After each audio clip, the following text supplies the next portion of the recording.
তো এই জন্য এই সংক্ষেপে এই প্রতিষ্ঠানগুলোর কথা বললাম। আমার ছোট ভাইয়ের দোয়া করবেন। ওর একটা ফার্ম আছে, গরু মহিষ ছাগল, মহিষ তো নাই, ছাগল মুরগি মাছ সব ফার্মে আছে।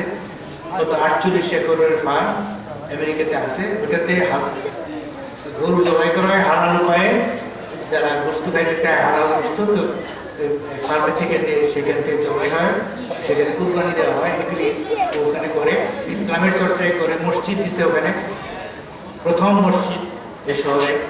তো ওর আয়ের মাধ্যমে এই প্রতিষ্ঠানগুলো চলতেছে, ওর জন্য দোয়া করবেন। আর আপনারা সর্বতভাবে এই এই আমাদের হাফিজ সাহেব মিউনিসিপ্যালিটির ওনাকে সর্বতভাবে হেল্প করবেন, এটা আমার অনুরোধ। তাহলে আমরা সাহস পাই, বল পাই, এখানে আইসা আমরা চেষ্টা করি। কিন্তু আমরা কোনো সাহায্য নিয়ে করিনি, যে নিজস্ব মানে পকেটে টাকা যা খাওয়া দাওয়া করে বাঁচে সব দিয়ে পাঠায়। এই তাহলে আমি এই পর্যন্ত রাখবো। হ্যাঁ, ঠিক আছে।